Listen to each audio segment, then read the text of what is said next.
Am I audible? Am I visible? Good afternoon to everyone. Very, very good afternoon, guys.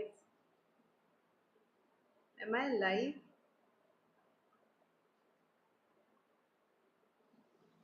Good afternoon. So, very, very good afternoon, everyone. Yes, I think everything is okay. Connection is fine. Audio seems fine.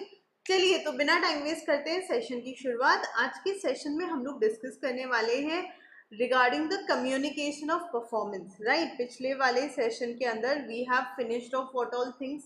सो पिछले session के अंदर हम लोगों ने खत्म कर लिया था, पिछले सेशन तक आई वुड से रेदर हमने खत्म कर लिया था कि कॉन्ट्रैक्ट क्या होता है, कॉन्ट्रैक्ट के अलग अलग टाइप्स क्या होते हैं, कॉन्ट्रैक्ट के एसेंशियल्स क्या क्या होते हैं, ऑफर क्या होता है, एक्सेप्टेंस क्या होता है and a lot more. Right, तो ये जो सारी चीजें हैं जो बहुत ही बेयर बेसिक है about the contract, this we have covered up and we have finished it all. आज हम लोग क्या स्टार्ट करने वाले हैं, तो in today's session we are going to finish off this unit, that is number 1। Number 2, इस यूनिट से रिलेटेड जो भी क्वेश्चंस है ये हम लोग डिस्कस करेंगे मंडे को, so that like you guys have enough time on Saturday and Sunday to just go through whatever we have learn so far, है ना, तुमको भी पढ़ने का टाइम मिल जाएगा। And now the most important thing that we are going to do here is the last segment of the chapter, that is the performance of the contract, right? कैसे perform होगा, communication कैसे complete होता है, acceptance कैसे complete होता है, हम इन सारी चीज़ों पर बात करेंगे। So good afternoon to everyone who have join now and who all are joining in, है ना। मैं देख रही हूँ देवेश ने भी ज्वाइन किया है, धर्मी ने भी ज्वाइन किया है, बहुत सारे बच्चे अभी ज्वाइन कर रहे हैं, तो आप लोग सब ज्वाइन कर लीजिए। Till the time I just move towards the brief intro, okay. तो क्विकली मैं मेरा इंट्रो दे देती हूँ। मैं हूँ Swati Agarwal, I am first time chartered accountant as well as company secretary. CS मैंने किया है, उसके अलावा मैंने बीकॉम ऑनर्स भी किया है ना। सो काफ़ी सारे बच्चों का क्वेश्चन होता है मैम हमें बीकॉम करना चाहिए या नहीं। तो बेटा ये एक ऐसी डिग्री है जिसमें बहुत ज़्यादा एफर्ट्स नहीं मारने तुमको, और ये डिग्री तुमको मिल जाएगी। तो इस चीज़ को लेकर कभी कंफ्यूज मत होना। If everything goes well BCom साथ में कर ही लेना, है ना। Then I went for CS and in between मैंने कुछ डिप्लोमास किए थे, and now it is 10+ years I have been teaching. CA बन के तो खैर मुझे 12 साल हो गए हैं। एंड ऑल इन ऑल इस जर्नी के अंदर ना बहुत सारी चीज़ें मैंने भी सीखी, मैंने भी सिखाई, and you will get to learn lot of innovative way to learn this subject. Law के अंदर सबसे बड़ा प्रॉब्लम ये होता है कि बच्चों को समझ में तो आ जाता है लेकिन कॉन्सेप्ट्स याद नहीं रहते। So I gonna teach you some very very interesting ways to learn this subject, okay. तो अभी मैं next week most probably Monday को ही तुम्हारे सेशन से जस्ट पहले मैं एक सेशन प्लान करूंगी 3 बजे, अभी से अनाउंस कर रही हूँ, है ना। 3 o'clock I will be taking a session जिसके अंदर मैं बताऊंगी कि if you are a CA foundation aspirant, whether you are doing January exam, May exam, अगला सितंबर एग्जाम, या तुम दे भी चुके हो, वो ऐसे कौन से टॉपिक्स हैं जो तुम्हें आने ही चाहिए, है ना। What all are the topics that you must learn, जो इंपॉर्टेंट टॉपिक्स, हमेशा कहते हैं ना इंपॉर्टेंट बता दो, इंपॉर्टेंट बता दो। तो मंडे को 3 बजे के सेशन में मैं सारा इंपॉर्टेंट बताने वाली हूँ और एक और सरप्राइज देने वाली हूँ तुम लोगों को। तो वो सरप्राइज रिवील हम मंडे को ही करेंगे, ठीक है जी। चलो, आई रियली होप उस समय और कोई सेशन ना हो। खैर, ये आपकी फेवरेट बाहुबली टीम जिसमें आपके सारे सारे प्यारे प्यारे फेवरेट टीचर्स हैं, अकाउंट्स के प्रॉब्लम्स को सॉल्व करते हैं और अकाउंट्स से बहुत ज़्यादा प्यार करवा देते हैं हमारे Anshul sir, right. Maths problem है भी क्या, इस चीज़ का सवाल हम लोग ढूंढते रह जाते हैं जब हम निशांत सर और जतिन सर से मैथ्स पढ़ लेते हैं, है ना। लो अपने आप में कितना बड़ा प्यार है वो मुझसे तुम पढ़ के सीख ही लोगे, एंड ऑब्वियसली आपको आदर्श सर भी यही चीज़ करवाएंगे। सिमिलरली अगर हम लोग बात करते हैं इकोनॉमिक्स की, तो इकोनॉमिक्स के फंडास को इतना प्यार से सॉर्ट करवा देते हैं जतिन सर से, पता ही नहीं चलता कब ये सब चीज़ें हो जाती है, ठीक है। Apart from that Akash sir is there जो इंटरमीडिएट में आपसे मिलेंगे, and also Darshan sir is there जो इंटरमीडिएट में आपसे मिलेंगे, ठीक है। चलो, एम आई नॉट ऑडिबल, ऐसे कैसे, M I audible or not guys? इतनी देर से मैं बड़बड़ कर रही हूँ, मैं तुमको सुनाई नहीं दे रही हूँ? एक मिनट, लेट मी चेक।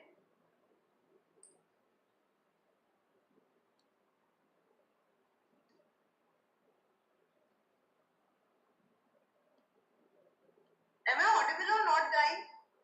यार आवाज तो आ रही है यार जहरा।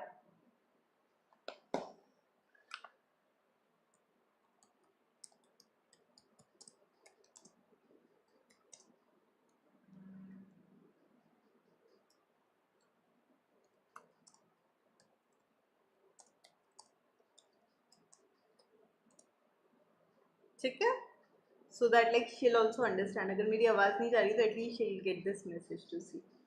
ओके, चलिए, सो बाहुबली टीम के बारे में हमने बात करी। रिगार्डिंग अब हम लोग बात करते हैं एकाग्रता के बारे में, है ना।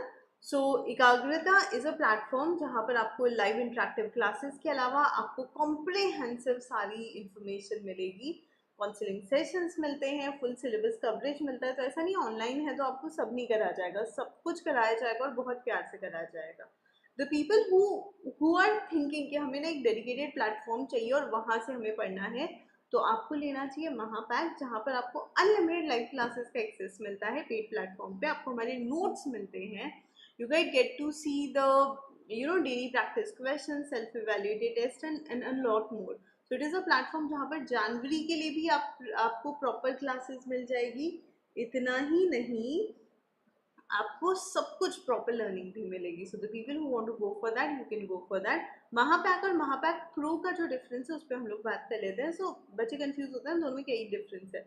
सो हार्ड कॉपी ऑफ बुक्स आपको चाहिए तो you need to go for Mahapack pro. Apart from that mentorship and dedicated community and support की, ये सब चीज़ें आपको महापैक प्रो में मिलती है। ठीक है, अभी आप लोग अगर मुझे परमिशन दे, should we begin with the communication of performance. उससे पहले अटेंडेंस लगाना मत भूलना, है ना। सो अटेंडेंस हम कैसे लगाते हैं, लाइक करके। चलिए, so section number 4 talks about communication of proposal.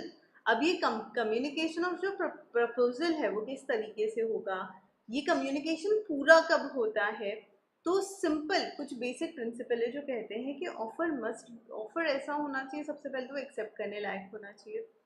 Offer किसी पर्टिकुलर पर्सन या पब्लिक एट लार्ज को भी हो सकता है, और offer is made in form of promise then treated as acceptance. अगर हम किसी प्रॉमिस को इन्फॉर्म करते हुए कुछ ऑफर दे रहे हैं देन तो वो किस तरह से ट्रीट किया जाएगा, it would be treated as an acceptance. खैर, इस सबसे ऊपर होकर हम लोग थोड़ा सा और डिटेल में बात करते हैं कि भैया प्रपोजल के पॉइंट ऑफ व्यू से कब हम कहेंगे कि परफॉर्मेंस हो गई है, या एक्सेप्टर के पॉइंट ऑफ व्यू से हम कब कहेंगे कि कंप्लीट हुआ है, एक्सेप्ट हुआ है प्रपोजल।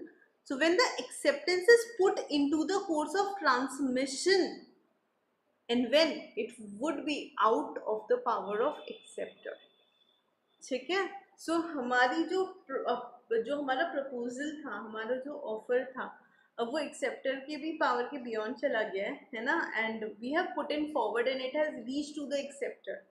उस तक सब कुछ पहुंच गया है, प्रॉपर कम्युनिकेशन हो गया, तो हम कहेंगे भैया हमारी तरफ से तो काम पूरा हुआ। एक्सेप्टर के पॉइंट ऑफ व्यू से वो कंप्लीट कब होता है, when it comes to the knowledge of proposer. Proposer के नॉलेज में जैसे ही आ गया कि एक्सेप्टर ने एक्सेप्ट कर लिया, अब बेटा तुम बैक स्टेप नहीं ले सकते हो, अब मना नहीं कर सकते हो, अब तुम उसको कैंसिल नहीं कर सकते। नेक्स्ट, द कोर्ट दस in the process laid down following 3 important principles. Number 1, offer must be capable of acceptance. It must contain definite promise by offerer that he would be bound provided the terms specified by him has accepted. As simple as that. भैया जो बंदा जिसने offer किया है ना, उसने जो जो चीजें ऑफर करी है और अगर वो एज इट इज एक्सेप्ट हो गई है तो उन सारे टर्म्स और कंडीशन के लिए बाइंडेड है। अब वो नहीं कह सकता यार ये तो मैंने जोश में बोल दिया था, अरे तुमको ये गुड्स चाहिए मैं 3 दिन में पहुंचा दूंगा, बंदे ने एक्सेप्ट कर लिया। अब तो तुम्हें 3 दिन में पहुंचानी ही पड़ेगी, तुमको पहले ही सोच के बोलना चाहिए था ना, पहले 5 दिन बोल देते। So if offeror has written on any terms or condition, those terms and conditions should be clearly laid down and accepted. Number 2, offer may be made either to a particular person or to the public at large. तो जो offer है वो किसी particular person को भी हम दे सकते हैं, पब्लिक जनरल पब्लिक को भी दे सकते हैं। और तीसरा तो सिंपल है कि ऑफर अगर प्रॉमिस के फॉर्म में है तो उसे हम एक्सेप्टेंस की तरह ही ट्रीट करेंगे। ठीक है, क्या ऑफर रिवोक किया जा सकता है? मैंने ऑफर दे दिया, क्या मैं उसको वापस ले सकती हूँ? यार गलती हो गया, तेरे को नहीं प्रपोज करना था। कभी कभी नहीं होता, आप लोगों ने भी सुना होगा ना, हमारी बॉलीवुड मूवीज में इनफैचुएशन नाम का एक वर्ड। सो कभी कभी you look at someone and you से लाइक वाओ, और फिर जाकर आप बस उससे 10 मिनट बात कर लो और आपके मुंह से निकलेगा हे भगवान, है ना। तो कभी कभी होता है ना, इंसान बस एक बार में सोचकर कुछ ऑफर दे देता है and then that person realise कि भैया ये ऑफर एक्सेप्ट हो गया तो जिंदगी भर रोना पड़ेगा। तो क्या वो ऑफर रिवोक कर सकता है? So, as it is the person who makes it when it is put in transmission to whom it is made. तो जिसको आपने ऑफर दिया है ना, उस तक पहुंचने से पहले आप ऑफर रिवोक कर सकते हो. ओके जिसको हमने ऑफर दिया है उस तक ऑफर पहुंचे उससे पहले हम रिवोक कर सकते हैं.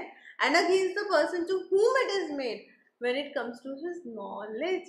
ओके और सामने वाले तक जब तक ना पहुंचे तब तक आपको पूरा पूरा मौका है कि you can take back your offer.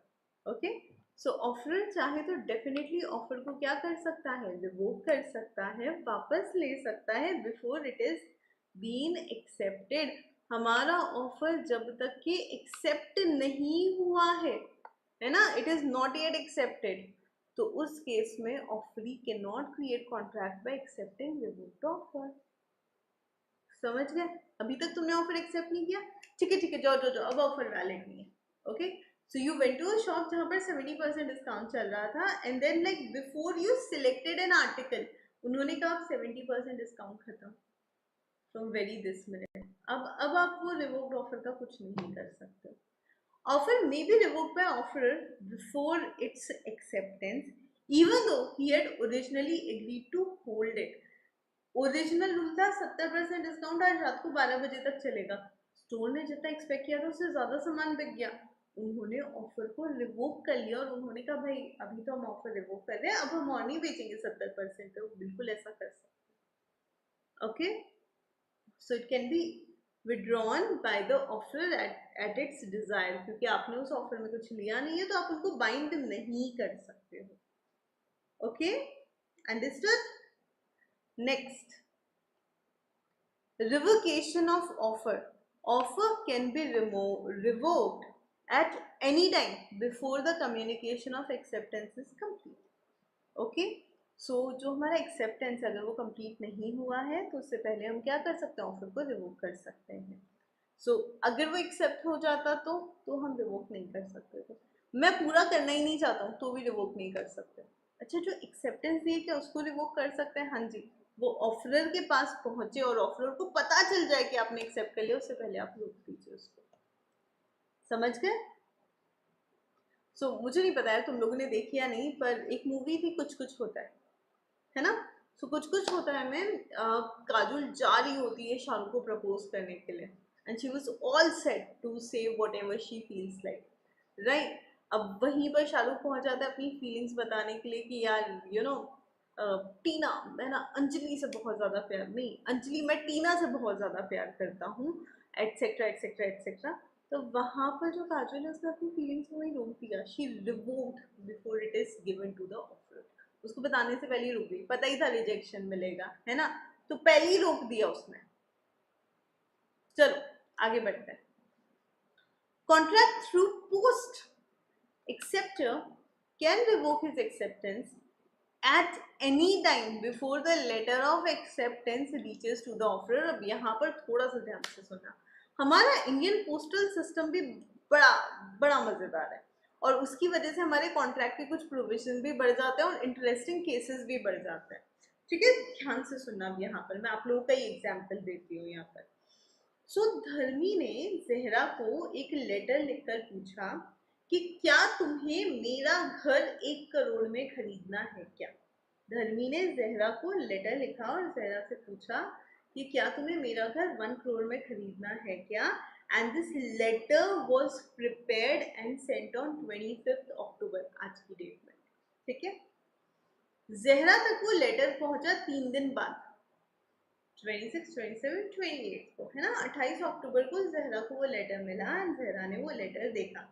क्या ये ऑफर है? जी बिल्कुल है. ऑफर कंप्लीट कब हुआ? 28 अक्टूबर को. इवन दो ऑफर दिया गया 25 अक्टूबर को, लेकिन ऑफर कंप्लीट कब हुआ? 28 अक्टूबर को. क्यों? क्योंकि जिस तक पहुंचना था उस पर्सन को ऑफर मिला कब? 28 को. ये तो समझ में आ गया हमें. 28 को ऑफर कंप्लीट हुआ. अब अगर धर्मी चाहे तो भी वो ऑफर विड्रॉ नहीं कर सकती क्योंकि वो पहुंच गया ऑफरी के पास. अब जहरा ने कहा हाँ यार 1 करोड़ में तो डील ठीक ही है, तो उसने इमीडिएटली लेटर लिखा और वापस धर्मी को भेजा कि आई एक्सेप्ट दिस ऑफर. ठीक है, She said, I accept this offer.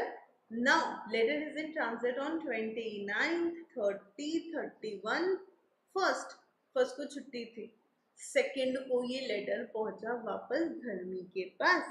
So finally offer accept कब हुआ? 2 नवंबर को, जब उसने वो लेटर वापस खोल कर देखा. अब समझो 25 अक्टूबर का ऑफर. एक्सेप्टेंस कंप्लीट कब हुई?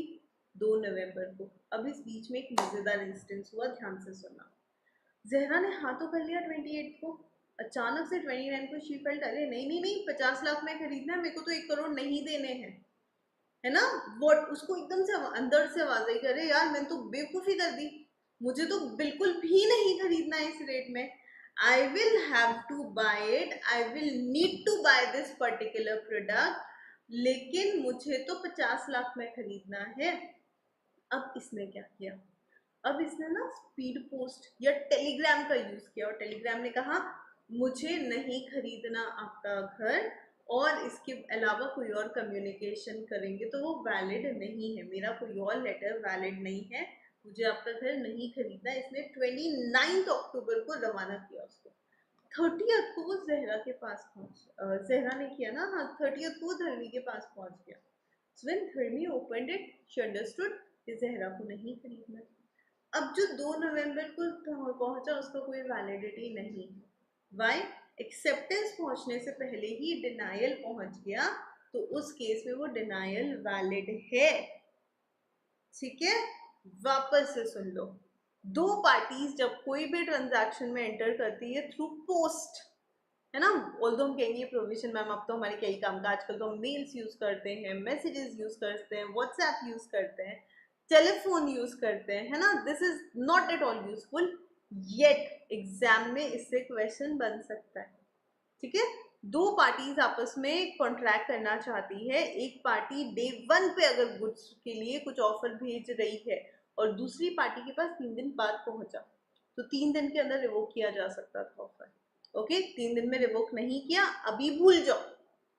अब दूसरी पार्टी ने एक्सेप्टेंस भेजा जो 4 दिन बाद पहुंचा, लेकिन वो पहुंचने और रीड करने से पहले अगर उसका डिनायल पहुंच गया तो वो ऑफर एक्सेप्टेड नहीं ट्रीट किया जाएगा. और ये जो लग्जरी है ना कि खुद हाँ बोलने के बाद भी हम मना कर रहे हैं, ये कब तक हो सकती है और कहाँ हो सकती है? सिर्फ इंडियन पोस्टल सिस्टम में. कभी कभी लोग ये लेटर खेलते इस लेते कि सोचने का टाइम मिल जाए. समझ गए? So if it is going through post, आपका ऑफर कब कंप्लीट होगा? जब वो, और जिसको आप ऑफर कर रहे हो उस तक वो पहुंच जाए, उसने आपका ऑफर पढ़ लिया हो, उस तक लेटर तो पहुंच गया, उसने 2 दिन बाद खोला, तो जब खोलेंगे तब ऑफर कंप्लीट होगा. सिमिलरली एक्सेप्टेंस कब कंप्लीट होगी? जब वो एक्सेप्टेंस खुल के पढ़ ली जाएगी तभी कंप्लीट होगी. समझ गए? 2 नवंबर को एक्सेप्टेंस पहुंचा और 2 ही नवंबर को डिनायल पहुंचा. पहले डिनायल पढ़ लिया था, तो इसका मतलब क्या हुआ? एक्सेप्टेंस के लिए वो बंदा बाध्य नहीं है. You can not bind that person for acceptance. Are we good with this? This is only and only possible through Indian postal system. Next,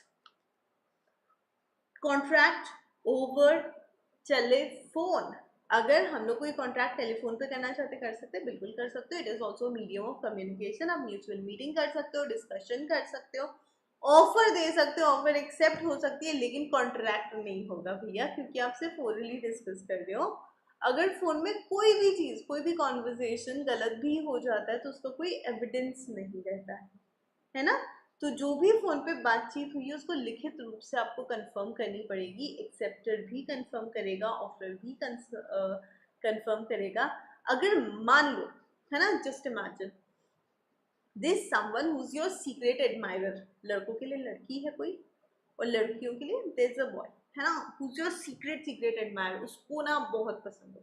उसने आपको फोन किया और कहा कि जब से मैंने आपको देखा है मेरी जिंदगी की सारी परेशानियां खत्म हो गई है, मेरी लाइफ की बिना टैली हुई भी सस्पेंस अकाउंट वाली बैलेंस शीट अब टैली होने लगी है, मेरी जिंदगी के सारे प्रोविजन सॉल्व हो गए हैं और मुझे सेक्शंस भी याद रहने लगे हैं. जब से मैंने आपकी बातें सुनी है तब से मुझे ऐसा लग रहा है कि मेरी मैथ्स की सारी प्रॉब्लम्स ऐसे सॉल्व हो जाएगी. और जब से मैंने आपकी आंखों को देखा है तो उन्हें देख के मुझे ऐसा लगता है कि मेरी ही नहीं दुनिया की इकोनॉमी सुधर जाएगी. तुम्हारी बातें और तुम्हारी आंखें कुछ इस तरह से है कि मुझे ऐसा लगता है कि बस अब तो मैं अपनी फाइनेंशियल स्टेबिलिटी के बारे में सिर्फ सोच नहीं सकता, बस कर भी सकता हूँ, एंड सो ऑन। अब ऐसा कुछ कॉन्वर्सेशन आता है और आपका मन कर रहा है कि क्या बकवास कर रहा है, बट फोन रख, है ना। लड़के कहेंगे मैम कैसी बातें कर रहे हो, हम ऐसा थोड़ी करेंगे, हम एटलीस्ट सामने वाले का नाम वाम तो पूछ ही लेंगे। खैर, ऑल सेट एंड डन। लेकिन आपका कोई इरादा नहीं था ये प्रपोजल एक्सेप्ट करने का, और आप कुछ बोलते उसी समय लाइन डिस्टर्ब हो गई, है ना, आवाज ठीक से नहीं जा रही है, तो सामने वाले ने अज्यूम कर लिया कि आप एक्सेप्ट कर रहे हो। क्या वो ऐसा अजम्पशन कर सकते हैं? फटाफट चैट में जवाब दो। अगर लाइन डिस्टर्ब हो गई और आपका जवाब सामने वाले को नहीं मिल रहा है, can the other person only assume कि आपने हाँ ही बोला होगा बिकॉज प्रपोजल इतना स्ट्रॉन्ग था? व्हाट से, डू यू थिंक सो? मतलब मैंने इतना अच्छा प्रपोज किया, कोई मना कैसे कर सकता है मुझे? इट्स मोर लाइक कौन है वो जिसने फूक उम्र के मुझे देखा, ओवर कॉन्फिडेंस। नहीं मैम, बिल्कुल नहीं। हमारी डिस्टर्बेंस को कोई एक्सेप्टेंस कैसे समझ सकता है? बिल्कुल भी नहीं समझ सकता। पक्का? 100%। Very good. तो आप बिल्कुल सही हो। तो अगर कभी फोन में ऐसा डिस्टर्बेंस आ जाए और हम लोग एक्सेप्टेंस का वेट कर रहे हैं, तो हमें क्या करना चाहिए? हमें रिकन्फर्म करना पड़ेगा और उस चीज को डॉक्यूमेंट करना पड़ेगा। बहुत इंपॉर्टेंट है, तब जाके कॉन्ट्रैक्ट होगा, नहीं तो कोई कॉन्ट्रैक्ट नहीं है। Next, revocation of proposal otherwise then by communication. क्या बिना कम्युनिकेट करे भी हम प्रपोजल को रिवोक कर सकते हैं? बिल्कुल कर सकते हैं। कैसे कर सकते हैं? बहुत सारे तरीके हैं। सो कभी भी जब प्रपोजल होता है और आपको प्रपोजल नहीं एक्सेप्ट करना होता है, तो आपके पास अलग अलग तरीके होते हैं। एक तो होता है कम्युनिकेट कर दो, जो हम बात कर रहे थे, फोन पे कर सकते हैं, लेटर से कर सकते हैं, या फिर कभी कभी कम्युनिकेशन की जरूरत नहीं है, टाइम ही लैप्स हो जाता है। ओके, आपने नहीं जवाब दिया, बंदा सेम प्रपोजल लेकर किसी और के पास चला गया, बंदी सेम प्रपोजल लेकर किसी और के पास चली गई, उस बंदी ने हाँ कर दिया, लैप्स, समय गया। Got the point? So it could be lapse of time, बिना कम्युनिकेशन के भी ऑटोमेटिकली रिवोक हो गया। So number 1, notice of revocation देकर हम रिवोक कर सकते हैं कि नहीं नहीं, तुम्हारे साथ हमें कॉन्ट्रैक्ट नहीं करना है भैया, गलती से एक्सेप्ट भी कर लिया है तो अब माफ करो। नंबर 2, लैप्स ऑफ टाइम, ना हमने एक्सेप्ट किया टाइम पे, ना अब हम रिवोक कर रहे हैं। ओके, कभी कभी कुछ ना करना ही रिवोकेशन हो जाता है। Number 3, non fulfilment of condition president. Okay, जो भी हमारी टर्म्स और कंडीशन थी, जो रूल्स थे, जो प्रेसिडेंट रूल्स थे, हमने उसको फुलफिल नहीं किया, नॉन फुलफिलमेंट कर दिया हमने हमारे टर्म्स और कंडीशन को। जो भी प्रेसिडेंट टर्म और कंडीशन थे ना, उन सबको हमने फुलफिल ही नहीं किया, तो ऑटोमेटिकली ऑफर रिवोक हो गया।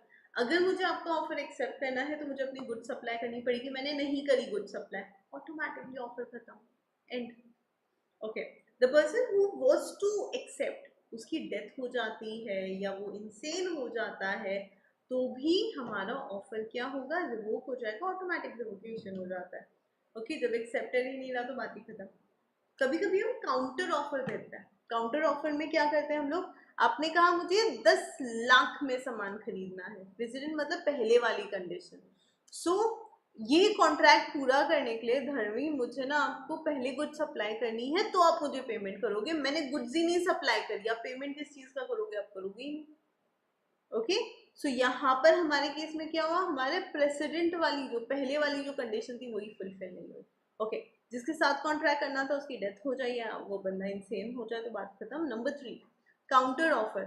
आपने कहा ये गुड्स मुझे 10 लाख में दे दो, मैंने कहा भाई 12 लाख से कम में तो हो ही नहीं सकता, तो अब मैंने काउंटर ऑफर दे दिया, आपका ऑफर ऑटोमेटिकली रिवोक हो गया, है ना। मैंने ये नहीं कहा मैं नहीं बेचूंगी, मैंने ये कहा मैं इतने में नहीं बेचूंगी, मैंने काउंटर ऑफर दिया। ठीक है, आपने मुझे ऑफर दिया कि आप एक काम कीजिए, ये डिवाइस मुझसे खरीद लीजिए 2 लाख में, मुझे नहीं खरीदनी, non acceptance of an offer. जब ऑफर दिया जाता है और आप उस ऑफर को ही एक्सेप्ट नहीं करते हो तो ऑटोमेटिकली क्या होता है? रिवोक हो जाता है। बाय सब्सिक्वेंट इलीगैलिटी, 2 पार्टीज के बीच में कॉन्ट्रैक्ट हुआ, दोनों ने कहा कि यार ये सही तरीका है, ओके, लेकिन बाद में गवर्नमेंट के टर्म्स और कंडीशन बदल गए और वो इलीगल हो गया। ए ने बी से एक जमीन खरीदी और वो जमीन खरीदी थी कंस्ट्रक्शन करने के लिए घर, लेकिन बाद में गवर्नमेंट के रूल्स बदल गए कि यार नदी के आसपास के से 3 किलोमीटर तक आप कोई कंस्ट्रक्शन नहीं कर सकते, वो 2 किलोमीटर पर था, है ना। अब वो क्या हो गया, बाद में लीगल हो गया।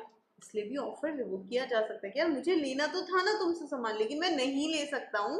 रीजन वो अभी वो पर्पज ही मेरा सॉल्व नहीं होगा, अब वो इलीगल हो गया, राइट। देवेश के पास चलते हैं। मैम अगर हम कॉल पर किसी के ऑफर को एक्सेप्ट कर रहे हैं और उसने उस एक्सेप्टेंस को रिकॉर्ड कर लिया तो वो कॉन्ट्रैक्ट होगा। एक्चुअली देखो इंडियन कॉन्ट्रैक्ट एक्ट कहता है कि ओरल कॉन्ट्रैक्ट भी होते हैं और रिटर्न कॉन्ट्रैक्ट भी होते हैं। So if you are agreeing to it, आप मान के चलो आप बाइंडेड तो हो, है ना। कोर्ट में जाकर वो बंदा अगर प्रूव कर देता है with your recording and everything, है ना, तो उसके केस में you are definitely binded because you have accepted it. Okay. हाँ ये होता कि मैम लाइन खराब हो गई और हमने तो एक्सेप्ट किया ही नहीं था, तो उस केस में definitely you are not bounded. Counter offer means a counter offer occurs when the offeree responds to the क्या बात है Zahra, good, correct. So basically counter offer क्या होता है, जब किसी के ओरिजिनल ऑफर पे हम थोड़ा सा कुछ टर्म्स और कंडीशन चेंज करके उसको क्रॉस ऑफर दे देते हैं, तो है ना कि तूने इतने में बोला, नहीं हम तो इतने में लेंगे। सो सब्सिक्वेंट इलीगैलिटी समझ में आया कि जब हमने ऑफर दिया था तब तक सब कुछ लीगल था, बाद में इलीगल हो गया। ओके।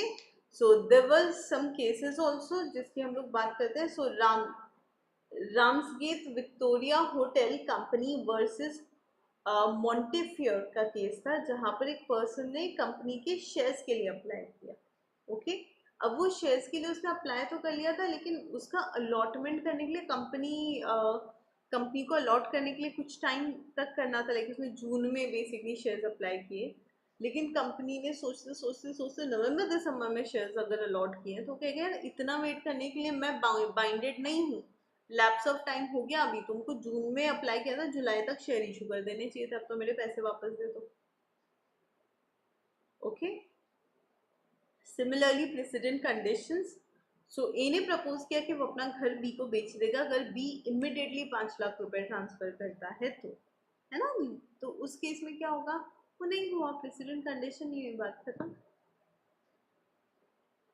कोई डाउट, कोई क्वेरी यहाँ तक? जो भी डाउट्स है बच्चों आप लोग पूछ लीजिए, है ना, बिकॉज यहाँ पर आप लोग का यूनिट नंबर 1 खत्म हो जाता है।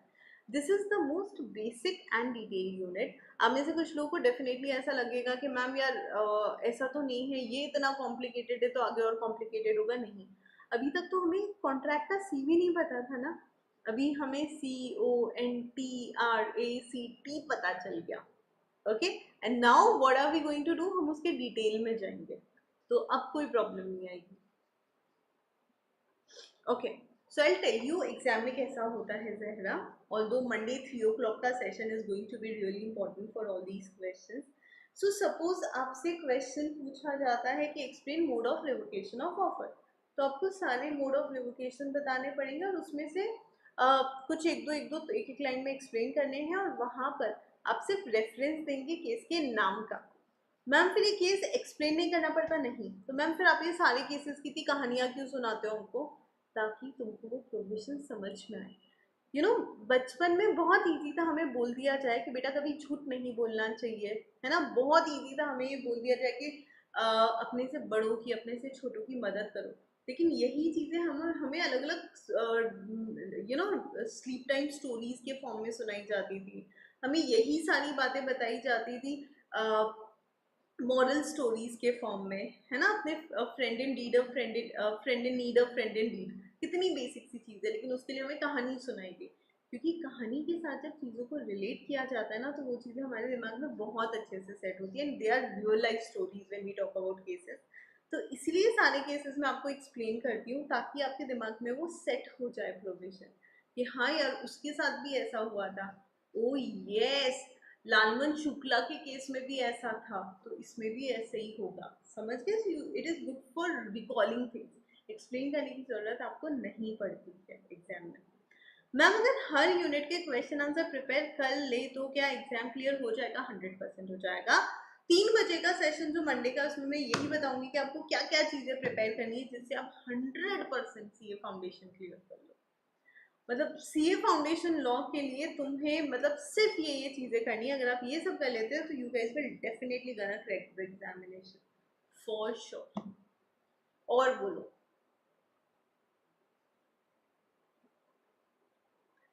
और कोई डाउट, कोई क्वेरी? भाई देखो, एक सिंपल सी चीज़ है जो मैं अपने हर स्टूडेंट को कहती हूँ, लाइक मेरे कजन भी जो सीए कर रहे हैं, मैंने सबको एक ही सजेशन दिया है हमेशा से। कभी भी एक चीज़ ध्यान रखना, the best thing about this courses, it is unlike UPSC IAS के जो एग्जाम्स होते हैं उन सबसे अलग क्यों है, वहाँ पर समुद्र है सिलेबस का। यहाँ पर जो सिलेबस है वो तुम्हारे मॉड्यूल में डिफाइंड है। Okay, all you need to do is just go through each and everything which is given in your Bible और कुरान और गीता, जो कि तुम्हारा मॉड्यूल है ना, इट इज एवरीथिंग। तो तुम लोगों को ना वो मॉड्यूल का सिलेबस जो है ना वो यहाँ पर घुसा लेना पड़ेगा। अगर वो चीज़ तुम अच्छे से कर लेते हो, दुनिया की कोई ताकत तुमको सीए बनने से नहीं रोक सकती। See I can take 5 session on these things, ये कर लो वो कर लो, इससे हो जाएगा उससे हो जाएगा। At the end of the day I can tell you the crux for every subject, not only law. हर एक सब्जेक्ट का क्रक्स पता है क्या है? तुमको मॉड्यूल खत्म करनी है, पेन की इंक खत्म करनी है, एंड वही चीज़ अपने दिमाग में स्टोर करके उस चीज़ का आउटपुट एग्जाम में निकालना है। कुल मिला के इतना है, entire CA is about this. मैं जहाँ क्लासेस जाती थी वो सर तो मॉड्यूल के अलावा ही करो, मॉड्यूल में कुछ नहीं बेटा, module is everything if you are a CA student. Trust me, like 10-12 साल पहले when I was doing CA the modules used to be very very plain, मतलब एकदम छोटे छोटे शब्द होते थे, समझ ही नहीं आता था, बहुत ऐसे खराब सी होती थी, है ना। अभी तो ICI has improved a lot. Now you will say कि मैम फिर आप तो अपने पीपीटी से पढ़ाते हो, अपना बेटा मैच कर लेना। कुछ एक जगह जहाँ उन्होंने लैंग्वेज बहुत खराब यूज़ करी, बस वहाँ मैंने थोड़ा सा चेंज किया है, आई वुड से इम्प्रोवाइजेशन किया है। बाकी मॉड्यूल की एक एक चीज़ मैंने कवर करी है और उसको विजुअल इफेक्ट्स दिए, है ना। सो मैंने उसको बहुत बदलने की कोशिश नहीं करी, मैंने उसको कम करने की कोशिश नहीं करी, मैंने उसको उड़ाने की कोशिश नहीं करी। मतलब मैं बहुत प्राउडली से I just say it very proudly, and बहुत प्राउड से मैं एक चीज़ कहती हूँ, I just take each and everything from module itself. Why? मतलब बाइबल है भाई, वो माय बाप टाइप से, वो नहीं किया तो सीए पास हो ही नहीं सकते। So it is everything which is there in your module, you will find it my PPTs, my notes everywhere. Okay, जो पेड स्टूडेंट्स है ना उनको मैं समरी नोट्स भी लिखवाती हूँ, लाइक बिकॉज टेलीग्राम पे आपको ये सब चीज़ें मिल जाएगी, तो यू विल बी सेइंग कि मैम तो ऐसे ऐसे बोल रही थी, अब मैम तो खुद ही समरी नोट्स लिखा रही है। बेटा समरी नोट में एक भी टॉपिक छोड़ती नहीं हूँ मैं मॉड्यूल का, और हर एक टॉपिक का लैंग्वेज में सिर्फ उतना मोल्ड करती हूँ जो आप लोगों को याद करने में ईजी जाए। Okay, so that is the most important thing. You see any of the session of any topper, okay, you see any of the session of any first attempt successful CA, सबसे आपको यही सुनने को मिलेगा। Even let me tell you, I can like proudly say it for all the Bahubali team educators, even Anshul sir का book, when we say ना कि आप मॉड्यूल मत कीजिए, हमारा बुक कर लीजिए, it means our book is compilation of your module RTP MTP PYQ, that is why we say यार ठीक है तुम मॉड्यूल मत करो, ये कर लो, क्योंकि जब तुम इसको मिलाओगे ना मॉड्यूल से, you will find we have covered each and everything बहुत डिटेल में, समझ गए। सो इट्स, अगर मतलब ये वाली बुक भी कर रहे हो तो इसका मतलब मॉड्यूल तुम कर ही रहे हो। So when you will see आपकी मॉड्यूल इतनी है, मेरी बुक्स इतनी है, व्हाई? बिकॉज मैंने वहाँ पर स्पेसिंग दी है, मैंने उसको वैसा प्रेजेंट किया जो पढ़ के तुमको याद होगा, तुमको चीज़ें रिकॉल होगी, दैट इज द डिफरेंस। मैंने उसके अंदर समरी चार्ट ऐड कर दिए जो तुम्हारे लिए मस्ट, एकदम शॉर्ट समरीज कि भाई हाँ इसको पढ़ के मुझे रिकॉल होगा। सो वो चेंजेस है, मतलब आई वुड से वो एडिशंस है, but I can not delete और remove everything which is there in the module, वो तो हमें करना ही है। अगर attempt to attempt ICI module बदलेगी ना, मुझे मेरी बुक बदलनी ही पड़ती है, ऑप्शन नहीं होता उसके अंदर, समझ गए? ठीक है। So even if you are going through my notes also, it is module का इम्प्रोवाइज्ड वर्जन, और I would say additional version, there is nothing removed. दो तो तीन बार मैंने तो चीज़ें डाली है कि भाई एक बार में याद नहीं हो बच्चे को, दूसरी बार में हो जाए, तीसरी बार में हो जाए, समझ गए? So that is must. तो कोई कुछ भी बोले, है ना, ध्यान मत दो।